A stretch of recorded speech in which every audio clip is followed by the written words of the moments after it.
Hello everybody and welcome to my Double Masters 2022 Draft Guide. In this video, I'm going to be giving you everything you need to do well in your next draft. But before I dive in, I want to remind you that if you enjoy this video, be sure to hit that thumbs up button and subscribe to the channel for more content. Let's get started. In this video, I'm going to be covering the draft mechanics, the top commons by color, I'm going to be giving archetype guides, I'm going to talk about the mana fixing, and then combat tricks and more. Starting things off with the draft mechanics, this set is a little bit unique. Each pack contains 2 or more rares or mythics. I say or more because they're guaranteed to have 2, and then there are also 2 foils in the pack that can be of any rarity. And then there's going to be 1 cryptic spires in each pack, but I'm going to talk about that more in the mana fixing section. There's also a unique draft mechanic in that you get to make 2 picks when you open a pack. So pack 1, pick 1, you're opening a pack, so you get to make 2 picks out of that pack. Pack 2, pick 1. You're opening a pack, so you get to make 2 picks out of that pack. And then pack 3, pick 1, same thing. So every time you open a pack, you get to make 2 picks. And you can remember that because there's 2 rares, so you get to make 2 picks when you open a pack. So that's going to make it so that you can take all of the rares you open if that's something you would like to do. Moving on to the top commons, starting things off with white, we have at number 1, Militia Bugler. This is a nice 3-mana creature. It's a 2/3 Vigilant, which is already decent stats, and then it can also have a high likelihood of finding you another creature if you build your deck correctly, and it has other synergy with enters the battlefield stuff in the format, and so it is a great number 1 white common. At number 2 is Relief Captain, which is super powerful if you can enable it. If you get to put the 3 counters on, it is 6/5 worth of stats for just 4 mana, which is absolutely incredible, and works with other +1/+1 counter synergy. So an absolutely fantastic card to top your curve in your deck, and just make sure you put plenty of creatures in your deck. And then at number 3 is Anok Bondkin, another great 2-drop. It works well with the +1/+1 counter synergies in the set, and is also just a nice little threat on its own that scales decently into the game. Moving on to blue, at number 1 is Deranged Assistant, a great card to play early in the game because not only does it ramp you on mana, but also starts filling your graveyard for the graveyard synergies in this set. At number 2 is Deep Analysis, a fantastic source of card advantage, which is a little bit slow if you cast it from your hand, but if you have a way to get it into your graveyard via discard or milling it over, then it is going to end up being an excellent tool from the graveyard as a 2-mana draw 2 card. At number 3 is Advanced Stitchwing, which is already solid as a 5-mana 3/4 flyer, but really is great in the late game where you can turn 2 junky cards that wouldn't be doing anything like lands into a 3/4 flyer by simply paying 3 and discarding 2 cards to bring it back. And once again, if you mill it into your graveyard, then you'll have the option of doing that even without casting it normally. Moving on to black, at number 1 is Vampire Sovereign, 5 mana for a 3/4 flyer that has a huge life swing when it enters play by draining your opponent for 3, is just an excellent card in your deck and one that you will want to prioritize. At number 2 is Seeker's Squire, which is either going to provide you a little bit of card advantage or card selection and a decent sized 2/3 body, depending on how your Explore trigger goes. Overall, a great early pick. And then at number 3 is Eyeblight's Ending, which is a great removal spell as a 3-mana destroy basically any creature you care about at instant speed. Moving on to red, at number 1, we have a great removal spell in Lava Coil. 2 mana to deal 4 damage is just a great rate, and it exiles so you can prevent any potential graveyard synergies. At number 2 is Rift Bolt, which is 3 mana for dealing 3 to any target, which is already pretty solid, and then the fact that you can suspend it for just a single red mana is also a great option to have access to, as you can turn this into a lightning bolt if you're willing to wait a turn. And then at number 3 is Goblin Dark Dweller Oracle, which is 2 mana for a 2/2 that can attack and block early in the game, but also give you some card selection later in the game when you maybe have some junky creatures that you can sacrifice. Moving on to green, at number 1 is Gnarlback Rhino. This is just already good as a 4-mana 4/4 trample, but also has the extra upside of being a card advantage engine if you have some ways to target it, and spoiler alert, there are plenty of ways to target it in this set. Which also includes the number 2 green common, which is Ambuscade, a way to target your Gnarlback Rhinos, or just be a great removal spell / kind of mess with combat in the process by giving your creature +1/+0 and deal damage to a creature your opponent controls, all at instant speed. This card is great and is a good removal spell for green. And then at number 3 is Rampant Growth, a great way to accelerate your mana in the early turns while also fixing your colors to help you play off-color bombs or splash a color or all sorts of things like that. So Rampant Growth is a great card to have in your green decks. Moving on to the archetypes, I'm going to be doing this in two sections. The first one is the overarching plan of the 3 color combos in this set, because the way they designed this set is for there to be themes within the arcs and wedges in this set, and then also to have little archetypes within the 2 color combos in this set. So I'm going to start off by going through the macro archetypes as described by the head game designer for Magic the Gathering, Mark Rosewater, in his article. And then I'm going to be going into the 2 color archetypes as well. So starting things off with the Flicker Value deck in the Esper colors. This is a deck that cares about creatures that have enters the battlefield triggers, and then ways to get those enters the battlefield triggers multiple times. Be that with flickering, which is like exiling a creature and then bringing it back into play, bouncing the cards back to your hand so you can replay them, or recurring them from your graveyard so that you can play them again. The next archetype is the Grixis Graveyard Midrange deck. This has some graveyard synergies where you can bring back your creatures from the graveyard, other cards that care about the graveyard, things that care about milling, and things like that. So if you can fill up your graveyard and then slowly grind your opponent out of the game, that's the aim with this color overarching theme. The next color is Jund, and the archetype was described as Classic Jund, which is a grindy value deck where you slowly accrue advantages by playing 2-for-1 cards and things like that, and eventually grind your opponent out of the game. Next is the Naya colors, which is Heroic Aggro. This is an aggressive deck that cares about targeting your own creatures and giving you a benefit when you do that. Ways you can target your own creatures includes things like auras or combat tricks, and then you just want to have a good curve of creatures in these colors. Next is Bant Big Ramp. So it is a ramp deck characterized by blue and green to get you some acceleration on your mana, and then just having big top end cards to play once you have ramped your mana. Next is the Abzan +1/+1 counters theme. This is a deck that cares about putting counters on your creatures, targeting your creatures to put counters on them, and then buffing all of your creatures that have counters on them, or in some ways interacting with those counters, or giving your creatures a buff if they have a counter on them. So it's just going to be, if a card says put +1/+1 counter on, it's probably going to fit within this home. Next is Jeskai Prowess. So this is a deck that cares about casting non-creature spells to buff your creatures. So Prowess is a mechanic where your creature will get +1/+1 until end of turn whenever you cast a non-creature spell. So you'll want to put some creatures in your deck and then have ways to cast non-creature spells, and maybe even multiple in a turn, so that you can enable this Prowess deck.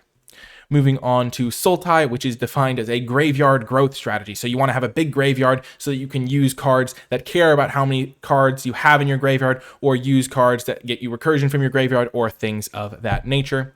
Moving on to Mardu, this is described as a sacrifice deck, so you can use various shenanigans of generating tokens and then sacrificing them for value in order to slowly, incrementally grind your opponent out of the game.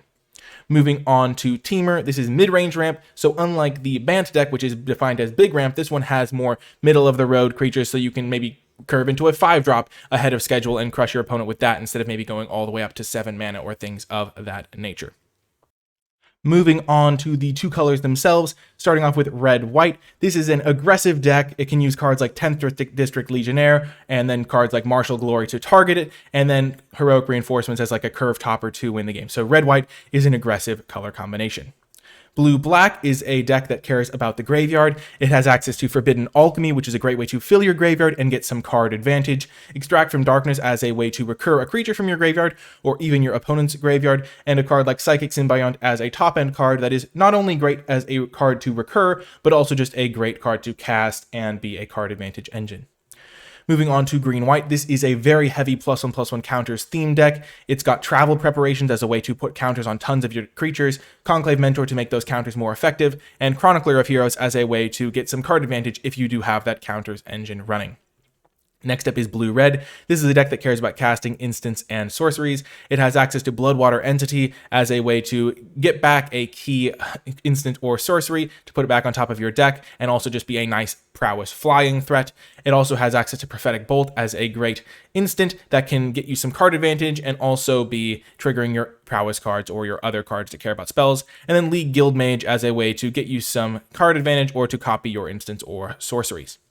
Moving on to Green-Black, this is a deck that cares about the graveyard. Glowspore Shaman is a way to start filling your graveyard on the early turns and maybe even get you a land if you need one. Spider Spawning is a late game engine that can generate tons of spiders if you are milling enough cards. And then Dreg Mangler is a card that you can play early, trade it off, and then scavenge back, or you can just mill it over and then have it access to that scavenge just from having the card in your graveyard. Blue-white is a color combo that cares about blinking your creatures or getting enters the battlefield triggers. An example of a blue-white creature that has a good ETB is Liev Skyknight. It's a 3/1/4/3. When it enters the battlefield, you detain target non-land permanent an opponent controls. And then it can use a card like Mist Meadow Witch to constantly flicker those cards, exile it, return to the battlefield under your control at the beginning of the next end step, and then you can get the Liev Skyknight back or whatever other enters the battlefield trigger you have. Aether Mage's Touch is another way to get a creature to enter the battlefield and then bring it back to your hand so that you can play it again. So you reveal top 4, put a creature from among them onto the battlefield, and then you return it to your hand. So if it has a good ETB, you get to get the ETB, bring the card back to your hand, and then cast it again in a following turn to get the enters the battlefield trigger again. Moving on to red-green, this is a pretty standard, just play big creatures, have some good value built in sometimes on your creatures. Burning Tree Emissary can enable some truly scary starts. Bloodbraid Elf is a great value creature that also hits pretty hard as a haste threat. And then Scab Clan Giant is a nice top-end card that's going to be able to potentially kill the card you want to kill on your opponent's side of the board while also adding a relatively sizable creature.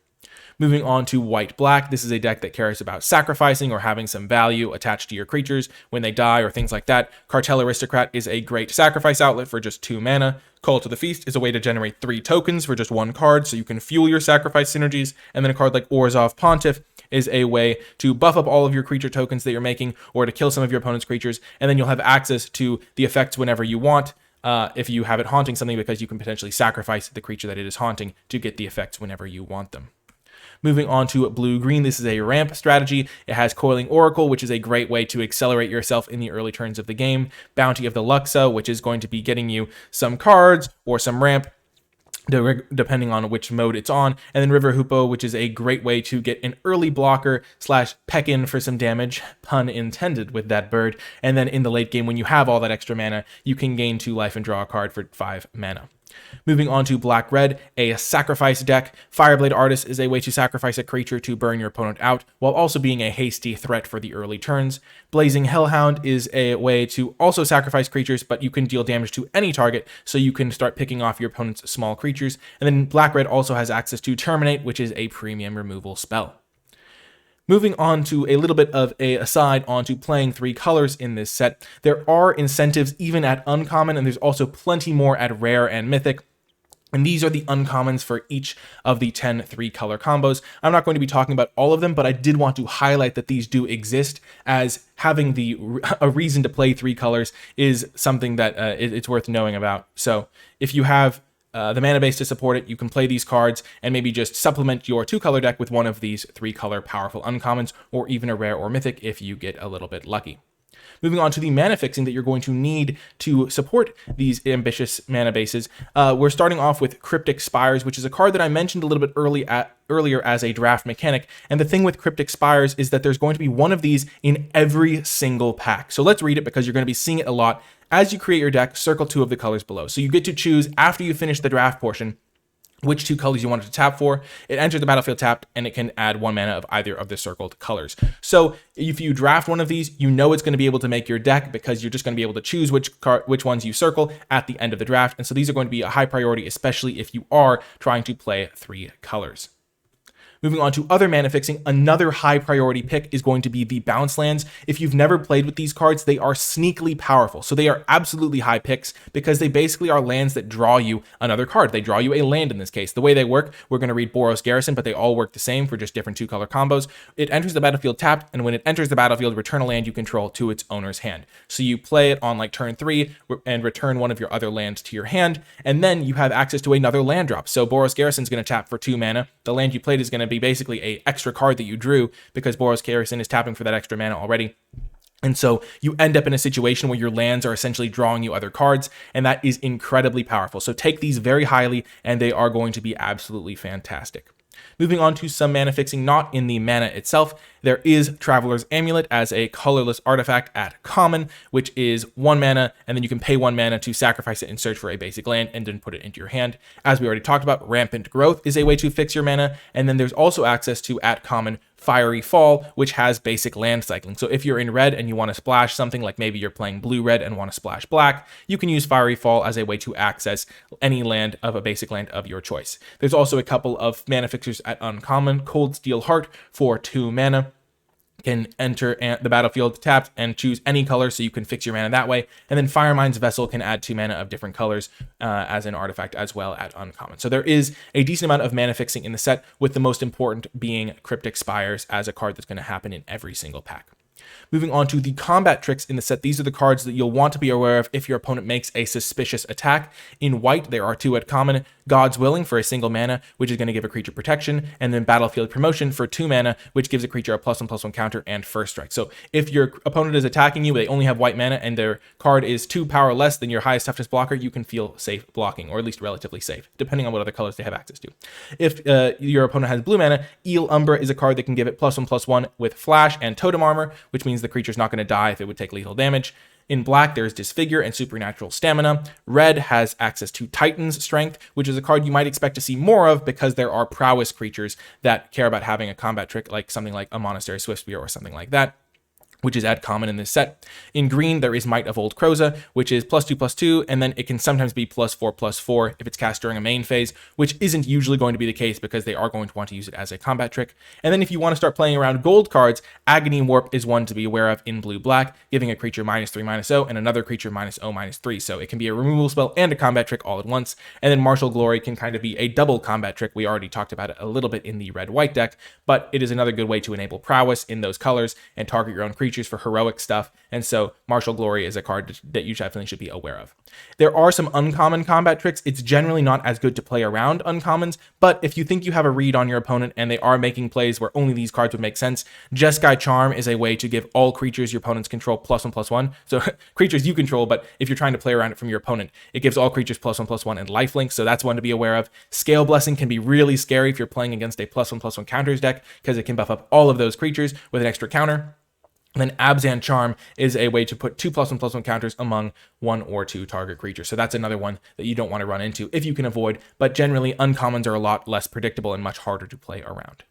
Moving on to one final tip I have about the set, and that is the money aspect. Packs contain valuable cards, so before drafting, you should check the prices of the cards, the current prices, so you know what you're drafting, so you don't pass a card worth over $100 or something crazy like that. I'm going to put a link in the description to an MTG Goldfish price tool. It has all of the prices of the cards that are relatively recent, and you'll just be able to look at that before you draft, filter it by price, and then see which cards are worth money so that you know and you don't end up passing something worth a lot, because these sets are expensive to draft, and if you open a really valuable card, that can offset that cost to some degree. Anyway, that is going to do it for this video. I really do hope you enjoyed it. Thank you so much for watching. I hope you feel more prepared to draft Double Masters 2022. If you did make it all the way to the end, in the comment section down below, leave #It'sDoubling_time to let me know you made it all the way to the end. And as always, remember to hit that like button, subscribe for more content, and comment with your questions and feedback. That is going to do it for this video, though. I hope you enjoyed it, and I will talk to you next time.